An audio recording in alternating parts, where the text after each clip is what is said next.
Welcome in the third lecture devoted to wave and optics. So here we are going to deal with interference of waves, and in particular standing waves. So we'll start with interference. So we will see the concept of constructive interference, destructive interference. Then we'll see the phenomenon of interference in time, which is called beats. So we will describe the phenomenon of beats. Then we will see interference of pulses, and in particular we will show reflection, how a pulse or a wave reflects from a fixed end or a free end. Then we'll see standing waves and the different types of resonances and harmonic there is in these standing waves. References are, as always, the book from OpenStack. So again, this is a free book. You can download it for free. This is volume 1, but there is volume 2, 3. There are books about biology, mathematics, etc. We use mostly this book in our course, and but this one is also a nice one. Alright, so let's start with interference in space with two waves with the same frequency, so same omega. So here we show a snapshot, so at a given time of a wave. So this is x, and this is the equation. So we have a sine of kx minus omega t. We have a second wave here, y2, and it's also sine kx minus omega 2, so it is exactly the same. And there is no phase shift between the two, so they are identical. And their curve, the two curves, the blue and red, are the same. So we take the sum of these two. So mathematically this is very easy. You get the black curve just by summing the blue and the red curves. So in fact it is as easy as 1 plus 1 equals 2. Yeah, because this is, you take the maximum here, you have plus 1a, so that's a 2 plus, it's a plus 2a. Okay, so fully, this is full constructive interference. Okay, and it is as simple as 1 plus 1 equals 2. Alright, so this is what we call full constructive interference. Okay, so on the other hand, here we have what we call full destructive interference. So why full? Because it will completely destroy, in some sense, the wave. So this is again, in fact, let's start with the red one. This is the same as this one. You have a sine kx minus omega t. And here, this time, we have used the phase shift of pi. Okay, so they are not exactly the same, so they do have the same omega, but there is a phase shift of pi. That is, for example, when you have a maximum for this wave, you have a minimum for this wave. So when you add these together, so of course, again, this is very easy. So it is as simple as saying you take one position x for the maximum, let's say, plus 1 minus 1 equals 0. Okay, and this is valid for any x. For any x, you take the sum of these two, you get 0. Okay, so you have, this is why it's called a full destructive interference, because you destroy your signals. So it's actually quite interesting, because if you observe nothing, it doesn't mean there is nothing. There could be just two opposite things cancelling each other. Okay, it's like the vacuum. There is nothing in there. In fact, there could be many things cancelling each other. Let's now do the mathematics associated with interference. Again, for two waves with the same omega. Let me take the pointer. Okay. So we start with two identical waves. So red and blue. So here you see only the red one because the blue is in fact behind the red one. So they are the same. So when you take the sum, you get that. Right, so you just have so 1 plus 1 equal 2. That's the only thing that varies here. And you get the black function. So this is a fully constructive interference. Okay, let's take the other example, this one. So this is for the destructive interference. So we have still the same red curve here, and the blue curve has a phase shift of pi. So it doesn't matter if it is minus or plus, it is the same result. So these, we call that being out of phase. The two waves, so the red and the blue, are out of phase when they have a phase shift of pi between them. So you see that they are the complete opposite. When one is 1, the other is minus 1, and this is valid for any x. Plus something, minus something. Okay, so when we add these two, we get 0, and this is destructive interference. So now let's look in between, something in between. So if the phase shift of the blue curve is anything except 0 and pi, this is what you could get. So this case is for pi over 2. So the red curve is this one. All right. So here notice that for x equals 0 and t equals 0, you would get a 1. So you have a 0 because these curves have been calculated for a sine. So, but it doesn't matter. Okay, you can. Everything here works either with a cosine or a sine. You can still say that these curves were started not at t equals 0, but at t, such that this x equals 0 is 0. Alright, so just a small comment here. Alright, so yeah, so the red curve is this one, the blue curve is this one, the sum is the black. So you see it's not 0, and it doesn't go until 2. Okay, because here you have 10 plus 10 equal 20. Here you have 10 as the maximum amplitude for wave 1, 10 also for wave 2, but the maximum here doesn't go to 20, so it doesn't go to 2 EM, right? So let's calculate E1 plus E2. So here you know your trigonometry, so you just do a cos plus a cos, cosine plus a cosine, and you will find a product of two cosine with okay, the sum, the average of the two, and the difference divided by 2. Alright, so you get this. So you have a product of two cosine. This cosine, so the argument here still has a kx minus omega t, so that's a traveling wave, and you have a phase shift which is that phi over 2. Okay, so we have still a traveling wave, so the black curve is a traveling wave with the same frequency, but it is shifted by phi over 2 with respect to the red curve. And so this piece is the amplitude. So you see we have the 2 EM, but it is also changed by a cosine phi over 2. So cosine, of course, is always lower or equal to 1.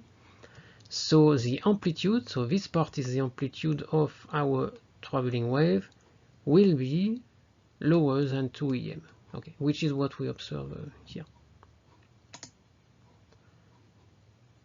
All right. So this is a general expression when you add two waves. So this is when you add two different waves, arbitrary waves, so they have different frequencies, different amplitude, different there is a phase shift between the two. So you see that you get something more or less complicated, and but you still have, for example, some points in space. Let's say if this axis is space, is x, you will have some point where you have destructive interference. For example, here, so this is slightly negative, this is slightly positive, and you have a fully destructive interference at this point. Also this point, so this is the opposite, slightly positive here, slightly negative here, etc. And you can have some point where these two add together, so around this point you have a maximum for this wave and also a positive part on this wave, so they interfere constructively at this point. So also this is like, remember what I said in the previous two lectures, actually, the Fourier theorem, when you any kind of strange function can be expressed as the sum of some nice waves, sinusoidal waves with different frequencies, amplitude and phase. Let's now look at an example where we have interference between two waves of different frequencies, but the two frequencies are very close. Right, so two waves whose frequencies are close but not the same are superimposed. So in this case we observe a phenomenon called the beats.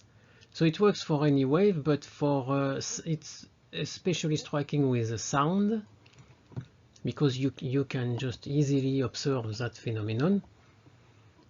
So you have a striking variation in the intensity of the resultant sound wave. Okay, this is a beat phenomenon. So what happens is that the wavering of the intensity occurs at a frequency which is different, the difference between the two combining frequencies. So in other words, you take two waves whose frequencies are close but not the same, and what you hear is in fact a kind of beat, so some loud noise, but the time between the frequency of this loud noise is the difference between the two combining frequencies. And because the two combining frequencies are very close, their difference is very small, at least much smaller than the frequencies themselves. So that's why the beat frequency is very much different from the original frequencies. Alright, so there is a demonstration that I usually use in class. You can find it at this YouTube address. The name of the channel is Physics Demos. So please watch this. It just explains the phenomenon with the sound. Okay. So here I would like to show you another video from MIT Physics Demo. Okay, let's go.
So this is what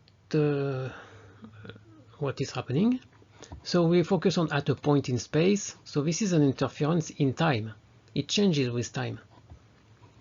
So these are the two functions, the two waves. So you see their frequency is quite similar. It's hard to tell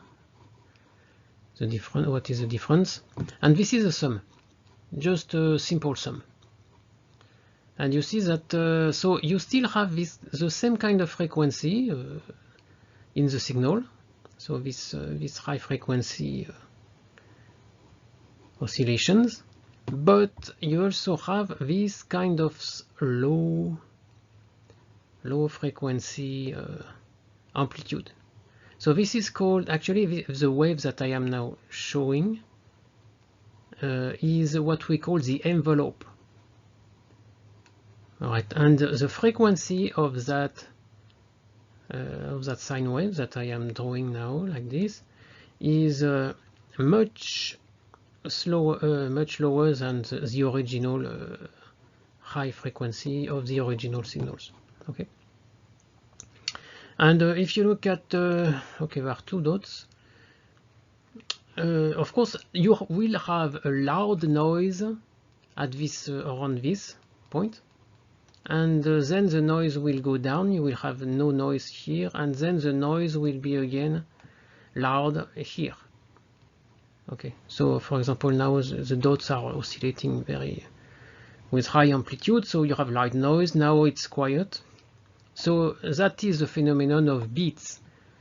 Okay, now you will have loud noise here, then silence, and then again a loud noise. So this is a beat. Okay, one beat, a second beat, etc. So let's freeze the time so that we can see what is happening. Here we have the two waves with similar but different frequencies, and here the sum of the two. Okay, so let's look. So this is as a function of time. Okay, we have frozen this. So let's look at this point. This point, you see that the two waves are in phase and they interfere constructively. And we indeed have a maximum here. Okay, so you see the amplitude of the first one is 10 and we have a 20 for the maximum. So we have full constructive interference at this point. Now let's take a point where it is 0, like this. So we see that here the two waves are now out of phase. So one is at a maximum, the other one at a minimum, and they cancel each other to produce fully destructive interference.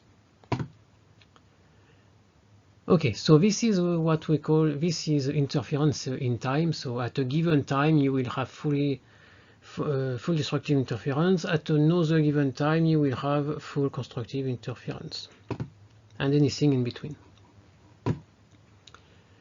All right, so you see that you will hear a loud noise at this point. You will have nothing at this point. Get a loud noise at this point. So this is from this point to this point. This is a beat period. So here it would be 60 milliseconds.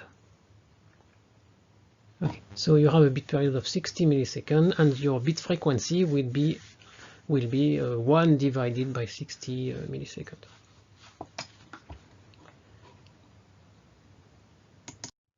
All right, so let's do the mathematics associated to this. Okay, so we start with one wave with frequency f1. So omega can be written as 2 pi f. Okay, so this is still kx minus omega t. Okay, and we have y2. So the frequency is f2, so it's just a little bit different. Here we are looking just at one place in space, so for convenience we can just choose x equals 0, so this will vanish. We will only have oscillations, in time. We take the sum of the two, and we use this relationship. So we have the average. The average of the two f will come here, and the second cosine will have the difference divided by 2. So the difference divided by 2 will give you this. Okay, so we have a product of two functions of time here. So the first one here is so we call it the envelope.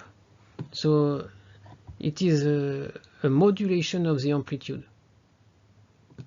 All right, so this is this term is oscillating at the frequency f1 minus f2 divided by 2. So if you would plot only this one, you would get this red curve. So this is called the envelope. And the second one here has the average. So the average is not very different from f1 or f2 because in the first place they were very close. So this is your high frequency. So that this term is represented by this. So the amplitude would be always the same if this term was not there. So this just modifies the amplitude also as a function of time. Okay. So this could be sometimes called the carrier frequency, and this is the envelope frequency, where the energy is, in fact. Okay. You have a lot of energy here, a lot of energy here, and not that much here. All right. So what is so this is our signal. So what is the beat frequency? So be careful, it's not this frequency. This is the frequency of that red wave. It's one cycle is like that, but you will hear a beat here, a loud noise here, another beat here, and another beat here. So roughly in one, so this point is equivalent to that one. So in one period, you will hear two beats. Okay. So your beat frequency is 2 times this frequency. All right. Therefore, it is f2 minus f1.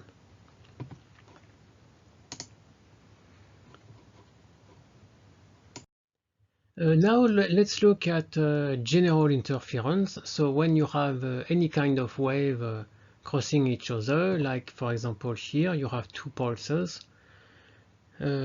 At some point, so here you can see one example at a different time. Two pulses coming toward each other, they meet, and at that point you cannot distinguish the two. They are completely mixed.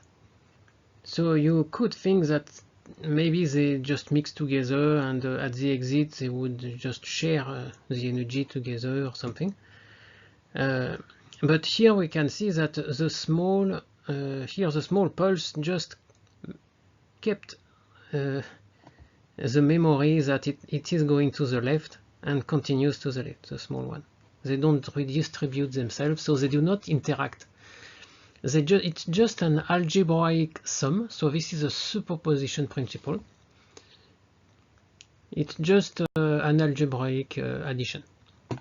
So there is not overlapping waves do not in any way alter the travel of each other. Okay. Let's now look at reflections of waves. So you can have a reflection at a fixed end, like in this case. So you attach your string to a wall, for example. So this is happening. So your pulse is coming, and you see that the reflected pulse is inverted. Okay. So in fact, what is happening is that a phase shift of pi is introduced by reflection. So you see that the incident wave has let's say amplitude is 1. So in that case the reflected amplitude here is a -1. Okay, so why we say there is a phase shift of pi introduced? Let's draw the unit circle like that. So this is in the unit circle, this is 1. And this is -1. If you have studied complex numbers, I suppose you have by now, so you see that in the complex space, this is 1, this would be I or J depending, so I -1, and this angle is pi. So if you change your amplitude from 1 to -1, you introduce a phase shift of pi. Okay, and indeed -1. So I suppose you know that in complex numbers is exponential I plus or minus actually pi. Okay, so we introduced it's like multiplying that function by exponential I pi. That is, we introduce a phase shift of pi. So this actually we will see that also with the sine waves, and with the sine wave it will be very clear. You just add a phase shift of pi to introduce a change from 1 to -1. Indeed, when you have, let's say you have a cosine, your cosine is 1. If you add a plus or minus pi to inside your cosine, you will go to -1. Okay, so a phase shift of pi will change your amplitude from a positive number to the opposite number. Okay, so a sine wave will also be reflected with a sudden change in amplitude will happen at the interface, and this will be associated to a phase shift of pi introduced by the reflection. So now let's see the opposite. Now, instead of plugging our string to a wall, we just put it like that to a kind of, this is called a free end. So it's free to move, completely free to move. No friction here. So in that case, you have no shift. You see that your reflected wave is identical. It has the same, we call that polarity sometimes. Same orientation as the incident wave.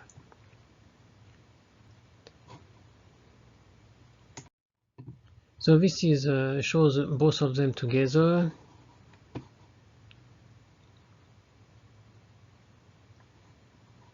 Alright, so I'm going to show you some animations which will illustrate this phase shift of pi and no phase shift for pulses and also for sine waves. So you may go yourself to these sites, and this is a page where there are several simulations. You have to go to find the right one. This one is a page where there are many simulations, so you can also browse and look at what you like also. Alright, so this is a demonstration of the reflection of a pulse with a fixed end. Alright, so this is our pulse, and this is the interface. So first of all, I would like to introduce you to the real pulse, shown here, and a ghost pulse, shown here. So we've seen that with a fixed end, there is a phase shift of pi upon reflection. So this one has a positive amplitude, and this one has a negative amplitude. So this one would be that one, but with a phase shift of pi. So let's see how we can model the reflection. So here we can play or just go step by step. So let's go step by step, otherwise it's a bit fast. Well, okay, let's first run it. Okay, it's finished. Let's okay, so I need okay, stop. come back. Okay, so let's go step by step. So this one is going to the right. So now here, so the pulse, the real pulse is black. Now imagine that that pulse is going through the wall. So if it were going through the wall, it would continue as a pulse, and it will be the red line. And at the same time, we imagine our ghost pulse coming out of the wall, and when it is in the real world, on the left of the wall, it is blue. Okay, so let's take a step further. Okay, so in black this is our real pulse, and this is the red part is in the real world, but as if it was going through the wall. So this, you have a ghost tail here in the virtual world in some sense, and that one is coming out of the wall, so it is a blue line. And it turns out that the real curve, the black curve, is the sum of the red and the blue. So in other words, the real pulse, the shape of the pulse, is equal to a pulse going through the wall plus a pulse coming out of the wall, but phase shifted by pi. Okay, so let's see, right here. Alright, so here for example we are almost at the maximum of the pulse. That one also is the maximum of the pulse, but the sum is almost 0, and you can check that these two, so the red one, the incident wave, and the reflected wave, the blue one, are out of phase. So when one is maximum, the other one is minimum, and so on. So now it is negative, and now we have the reflection is finished. Right, so in fact the process of reflection is like having the incident pulse going through the wall, so now it is here, and an imaginary pulse with a phase shift of pi coming out of the wall.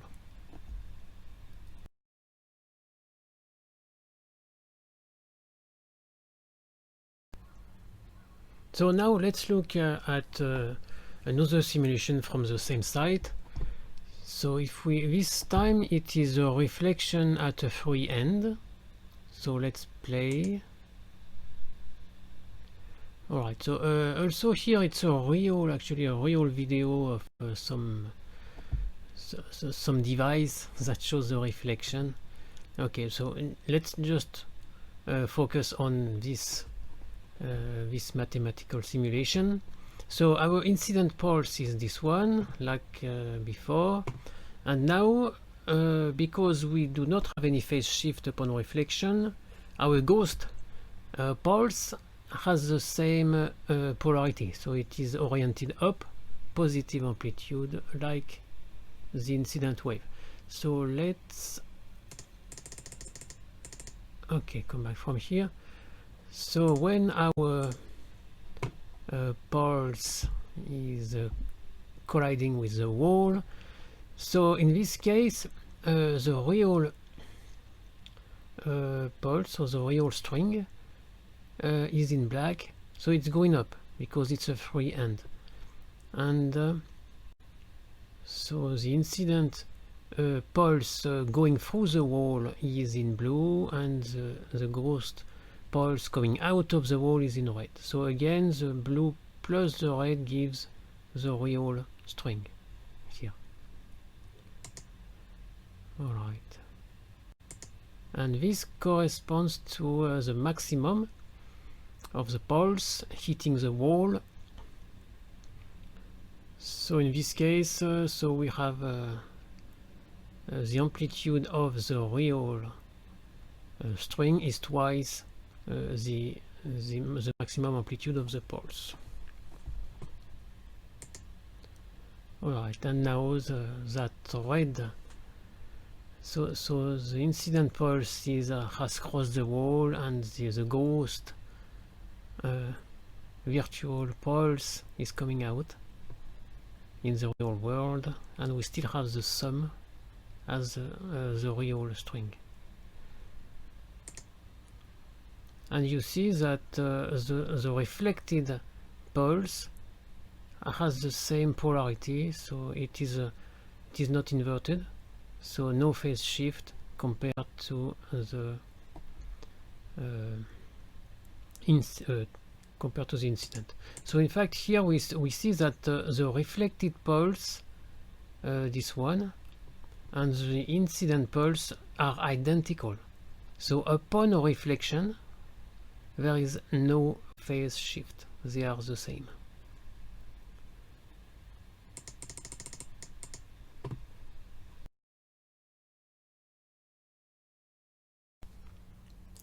Okay, so now in this simulation we are looking at a sine wave. So here we see we have selected from a reflection from a fixed end. Here we have, so that fixed end is here, we have a sine wave coming, so this is the incident wave. So the incident wave is shown by this red curve. The resultant wave is in black, and we will see a reflected wave. And so it will be quite similar to what we have seen with the pulse. We will have an incident wave and a reflected wave, and they will interfere together to make the real wave. All right. So let's see all of this. So let's resume. So when it will collide here, we will see how it behaves.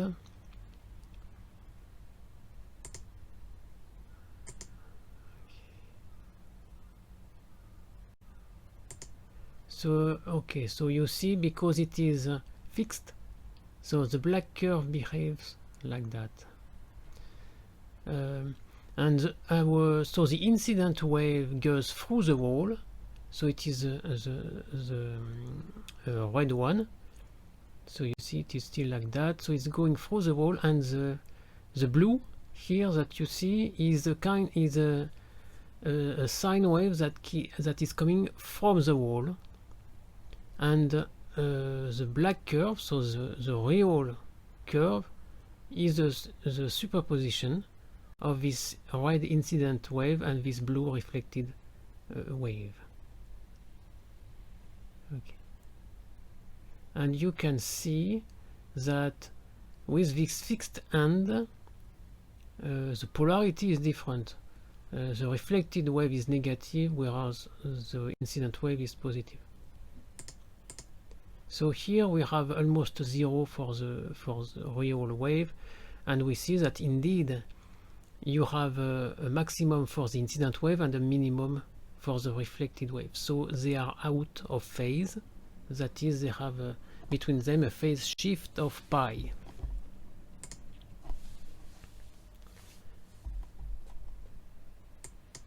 Okay, so here we can see it also, that incident red and so the blue, now when the red is minimum, the blue is positive, is maximum. When the blue is minimum, the red is maximum, therefore they are out of phase.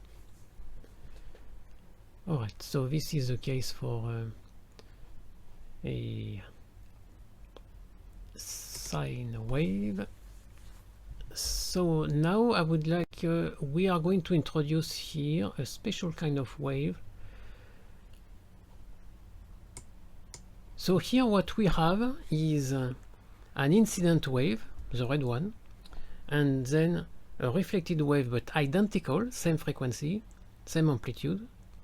So in fact what we have what we have is an incident wave plus So a wave going from left to right plus the same wave, just with a phase shift of pi, going from right to left. And the black curve is the interference of these two waves. Okay, it is the sum of the red and the blue. So let's remove the red and the blue, just focus on the real wave. Let's look at how it looks like. So this is our wave coming, it is traveling, this is moving, and this is after, so this is the sum of the incident and the reflected. What is that? So now you see that we have a special kind of wave, because this wave is not traveling, because this peak is not moving. Alright, so this is so this means that the energy is not moving, transported by this wave. We have what is called a standing wave. So the energy is stuck in this position and is not transmitted. Right. And we have these okay, these points just oscillating like that. All right. So this, we are going to talk shortly about standing waves. So this is a standing wave, and it is obtained by summing two waves going, for example, two identical waves going in opposite direction. So now let's stop this, and let's choose a free end. Okay. I will try to make this go a bit faster if possible.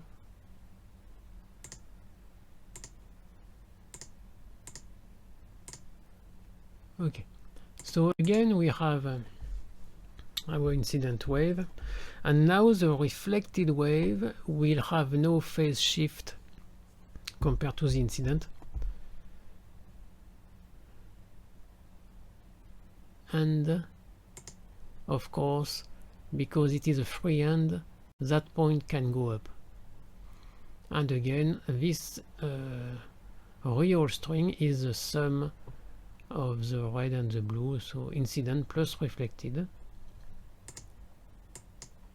Okay, so now we can see that the red, the incident, and the reflected waves are in phase, they are identical.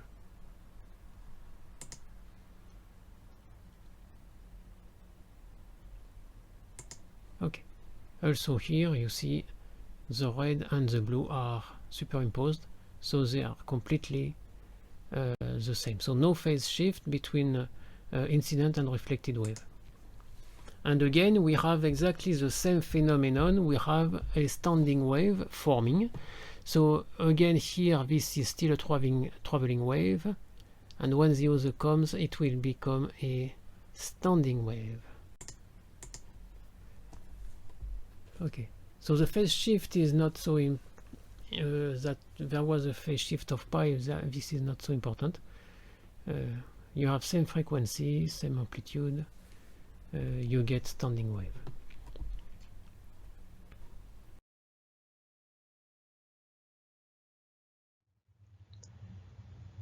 Let's look at other kinds of boundary now. In fact, a wall is a kind of extreme situation, a free end also. So let's look first at the right here, this situation. So in fact, a wall would be the case where you would have a boundary between a rope, a string, and another one which is extremely heavy. Okay, so extremely heavy, you would have a fixed end. It would be very difficult to move that heavy string, so the wave would just reflect, and all the energy would be reflected. But if you have a connection between a light string and a heavy string, you may have partial transmission of the wave and the energy, and partial reflection of the wave and the energy.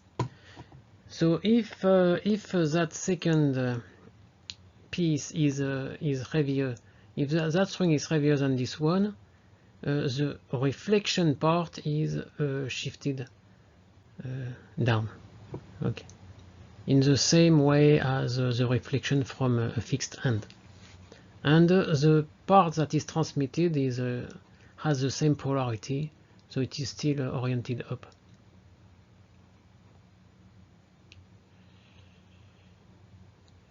Yeah. Okay, so there is a phase shift of pi only for the reflection.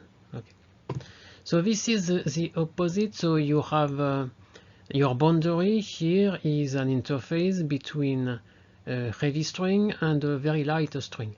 So if your string was a free string, boundary would be the limit of a massless string, an extremely light string compared to this one. So in this case, your reflection does not have any phase shift. So your wave is partially transmitted and partially reflected, but without any phase shift. So this is important because it happens for any waves. Any type of wave will experience the same thing, and we are going to see in the second half of the course that this happens for light. When light is reflected from a medium that has different properties, it will either have a phase shift of pi, like this one, or no phase shift. Okay, so you can see actually what is the difference between this medium and this medium is they have different properties because their mass is different, and you know that the velocity of that is the square root of tension divided by density. So if the tension is the same, like it looks like it is here, the speed in this medium is lower than the speed in this medium. So, and we will see, so in that case, if your wave collide with a medium that has a lower speed, it will be reflected with an out of phase form. So the same thing will be seen in optics. If your wave is incident in a medium and it reflects from an interface with another medium where the light is slower, then you will have a phase shift of pi in your reflection. Let's now move to standing waves. So we have seen in the demonstration was that when you have an incident wave and another wave going in the opposite direction, but with the same characteristics, with the same omega, frequency and wavelength, then you have so the sum of the two is a standing wave. So notice, so the wave does not propagate because the maxima just stay at the same place. So this dot will just oscillate and not move, not like this one, which is, for example, moving to the left. And we have two types of special points. This one is oscillating with the maximum amplitude, and this one is not oscillating at all. So we'll see that this is called a node and this is an antinode. Alright, so this is some snapshots at different times. So this is, let's say, at 0. We have two waves. So that wave, the blue one, is going to the right, the red one to the left, and they are there is no phase shift and same frequency. And the black curve is the sum of the two. So here the blue curve is behind the red, so you don't see it. And this is the sum. Alright, so you have the nodes are here at 3, 6, 9, 12, and the antinodes are in between. So this is for another time. So you see the red curve has moved to the left, the blue curve has moved to the right, and the black curve is still the max. The sum of the two, the maximum of the black curve is still at the same position. And this point has not moved. And this is after a quarter of a period. So the red curve has moved again to the left, the blue curve to the right, and at this point they completely cancel each other, so there is destructive interference, fully destructive interference, and the black curve is just a 0. So we start again from that, and we can continue some further time. And so now if you focus on in between 6 and 7 and 9, before in the previous slide it was a maximum, so now the black curve becomes a minimum between these two, and it increases when the two incident and reflected waves are in phase. You have a maximum between 6 and 7. So this shows for all the times that we have shown. So you see that here at 0, this is a maximum, it decreases, becomes 0, then increases, but again, but in the negative territory, reaches a maximum, decreases again, reaches 0, and so on. So it's again a periodic motion because this one is identical to this one. Let's do the mathematics of standing waves. So we take, so let y prime be the sum of y1 and y2. Y1 and y2 has the same wavelength, or omega, and same amplitude. So we take the sum. So we get a product. So in this case, we have a sine plus a sine. It will give you a sine multiplied by a cosine. So do not worry, if you have a cosine here and a cosine here, you will get a different result, but don't worry, the physics will be consistent. Alright, so it's a product of a function of position. Let me do that. Okay, so product of a function of position and a function of time. So this is the oscillating term. It's changing with time, so it just go up and down, oscillating with frequency omega. And this is so that if you fix the time, then this gives you in space the oscillating form in space. So in fact it is a magnitude of this oscillator. It's like an oscillator, and the magnitude depends on the position. Okay, you notice that the maximum is 2 ym. So when these two are in phase, so both signs will be 1, and we get a 2 ym. So as I mentioned in the animation, this is not a traveling wave because it's not of the form. So we were seeing that the maxima were not moving, and in fact, looking at the equation, we find that it's not of the form x minus vt. A traveling wave has to be on this, can be written in this way. So we do not have an x minus vt in this equation, so that is not a traveling wave, and it is a standing wave because the energy is not traveling. So standing wave stores in fact energy in a confined space.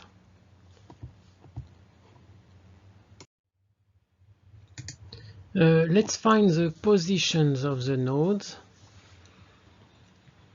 So we have to solve, so the nodes are when we are looking at points that do not move, that never move, in fact. So whatever the time is, we have y of x and any time equals 0. So this means that this sine kx has to be 0 any time. Okay, so sin kx equals 0, so it's easy to solve. We must have kx equal n pi for n equals 0, 1, 2, etc. Okay, so if we want to talk in terms of lambda, the wavelength, so k equal to pi over lambda, so we get x equal n lambda divided by 2 for n equals 0, 1, 2, etc.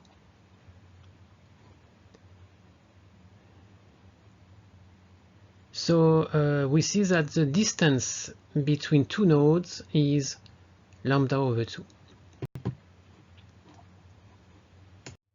So let's look now at the antinodes. These are places of maximum when the oscillations are maximum. So in this case, so the maxima will be obtained when the amplitude is maximum, and the amplitude will be maximum when the sign kx equal plus or minus 1. So we have absolute value of sin kx equal 1. So we can solve this. This happens when kx equal half of 1 over 2 pi,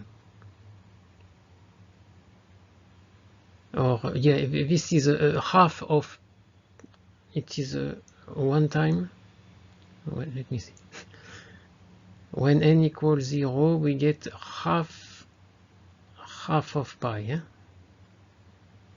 Okay, yes, okay, so it's a pi over 2, and then 3 half of pi. Okay, so yes, in our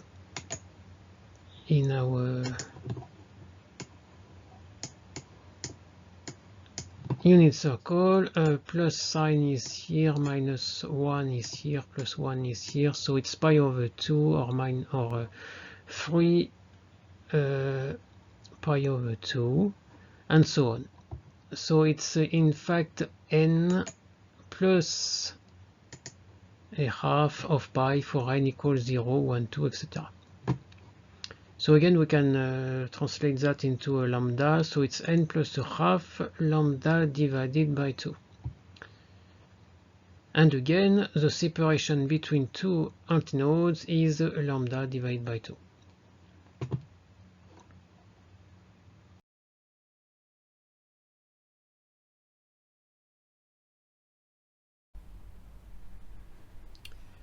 Okay, let's come back to this animation.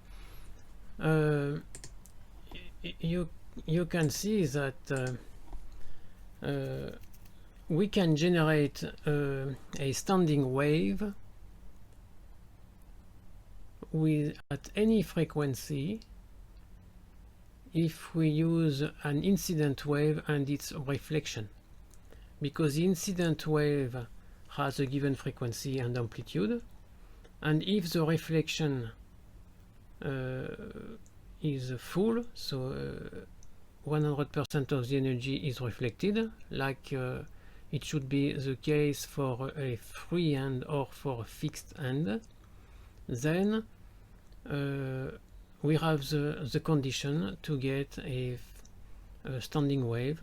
So we can decide any frequency would produce, in this case, a standing wave. And in the case of a fixed end, like here, the boundary here is a node. So let's look at the case of a free end.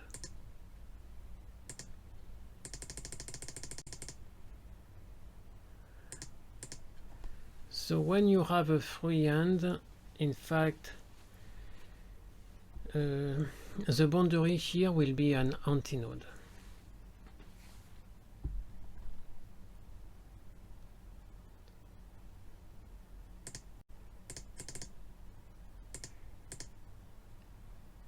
Okay, so you see here you have an antinode.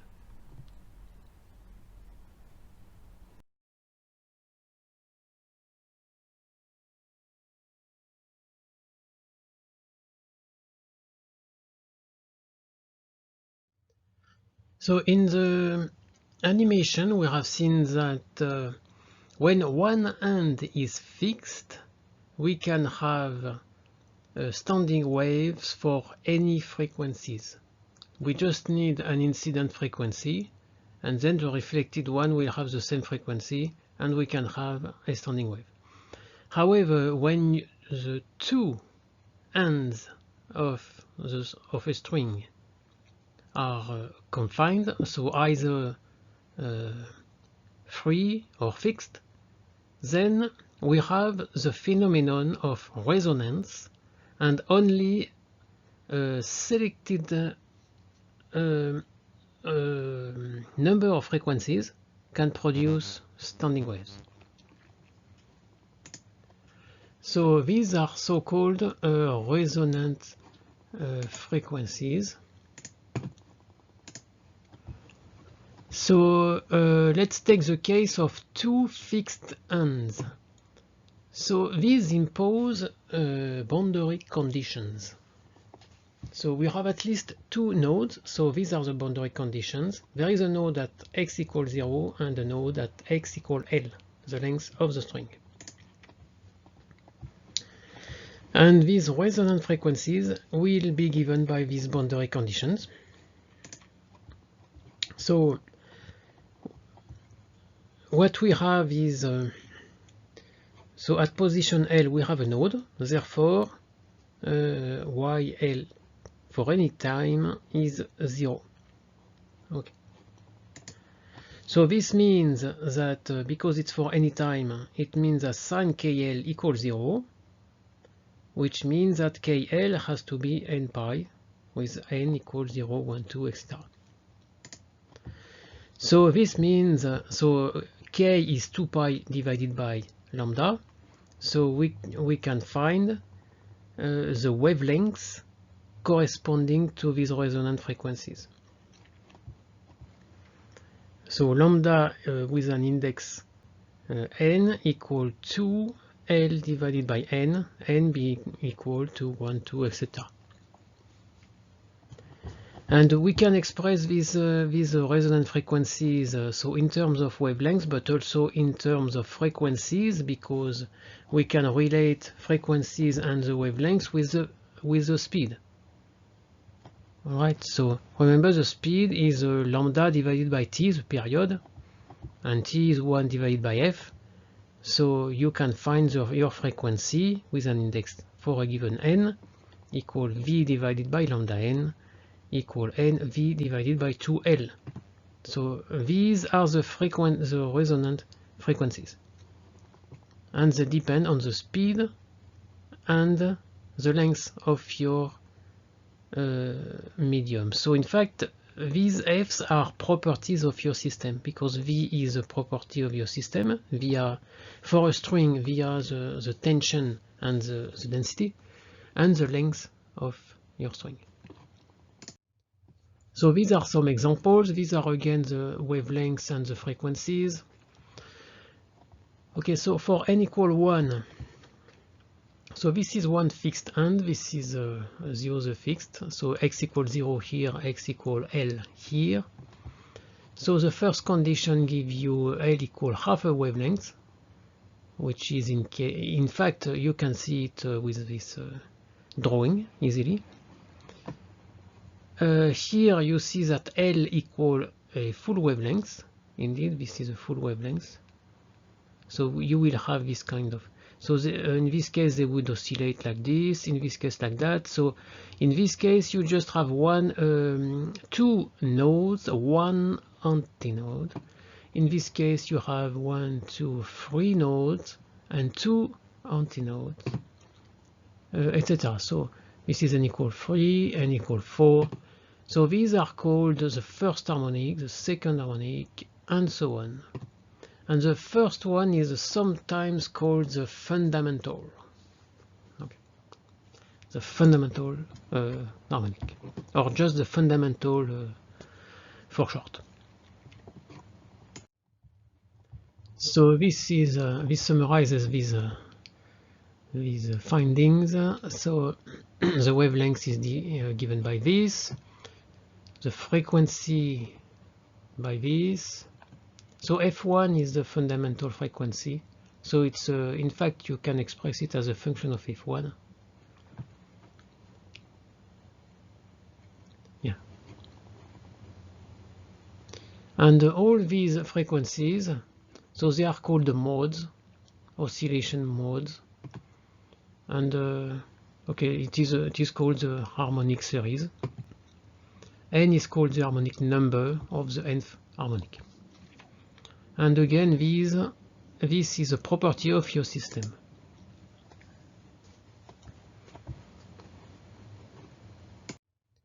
You may have standing waves with two free ends. This is nearly impossible with strings, I suppose, but you can do that with sound. So in this case, you see you have an antinode because it's a free end here, and another antinode here at the other free end. And so this is the first harmonic, the fundamental. You have a node in the middle. And in this case, you have indeed a lambda equal to L. So this is half a lambda. So you have the second harmonic. So be careful with the numbers. This is n equal to, but it's sometimes called in the music industry, it's called the first overtone, second overtone, but don't use overtone in our course, just stick to the harmonic. So this is first harmonic, second harmonic, third harmonic, etc. All right. And in this case, you have the same as before for two fixed end. So the frequency is NV over 2L with n equal 1, 2, 3, etc. So now let's look at a more difficult situation where we have one free end here and one fixed end. So this is a little bit more tricky because in fact we have only to choose the second harmonic is not there, so we have, or the second harmonic would be for n equals 3. Okay, so we have n equal 1, 3, 5 only, and etc. Okay, because this has to be an antinode, this has to be a node. So you see that the first possibility is this, and in that case you have lambda equal 4L. And the next possibility, so you just add a node.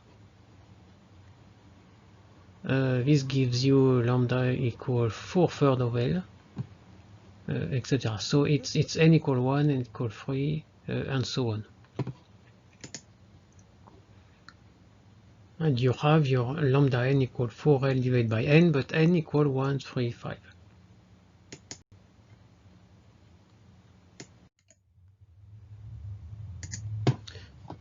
So here, this is a comment. You can have a superposition of modes. So it's again the principle of superposition. This is a fundamental, let's say, and this is the second mode, second harmonic. So you may have any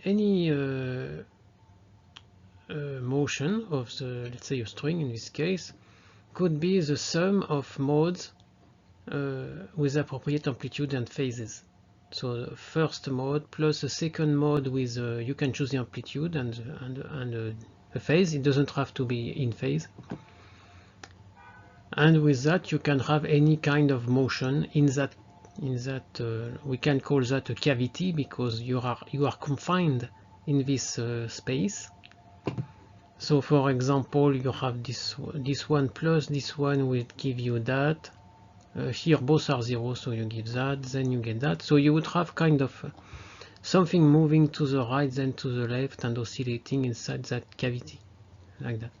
So this is important because it's universal, and in particular you will see in quantum mechanics that these, so the first mode, the second mode, and so on, are in fact the solutions in quantum mechanics for the so-called box, quantum box. So a free particle in a box.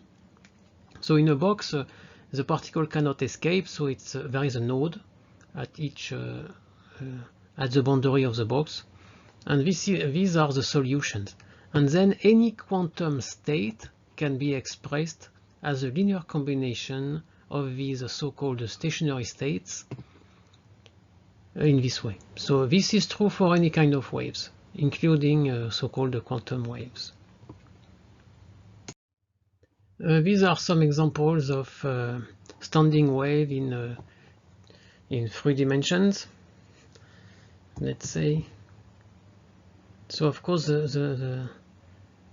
these are surfaces, so it's some kind of 2-dimensional system, but with the possibility to move in the 3rd dimension.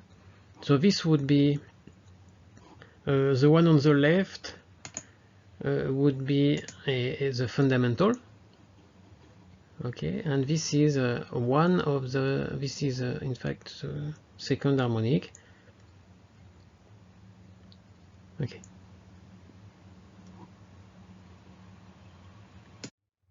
To finish with standing wave, I would like to talk a little bit about acoustic levitation. So actually with standing waves you can confine objects at the nodes of standing waves, because if you put an object at the node of a standing wave, so for example a sound wave, if that object moves a little bit, it will be pushed back to the node by the pressure. So it will be, if you manage to do a 3-dimensional standing wave pattern, then you can confine objects at the nodes. So there are 2 nice videos that I have found on YouTube. The first one here, so it has nice slow motion in it. It's a bit long because okay, so you can just go to YouTube and watch this one and just look at the interesting parts. And in the next slide you can watch this one. So in fact this is a video posted by some students in Tokyo University. So it will be in the next slide.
So this is the end of this lecture. This is a summary of what you should know. So this lecture was about interference of waves. So when you have two waves, so when they are in phase, you can have constructive interference. When they are out of phase, which means the phase shift is plus or minus pi, you can have destructive interference. So we saw the phenomenon of beats, so you should know everything about it, the equation derivations, the description of the phenomenon, the beat frequency. We've seen a reflection at a boundary, so we saw that when the reflection was from a fixed end, there is a phase shift of pi in the reflected wave and no shift for when the reflection is from a free end. We've seen standing waves, so the general equation is in fact a product of a function of position and a function of time. And it can be written like that, but don't take that for it will depend on you can have a cosine or a cosine sine, etc., depending on your exact situation. And we've seen the positions of the nodes and antinodes and resonance conditions when you have confinement of your system and the different harmonics.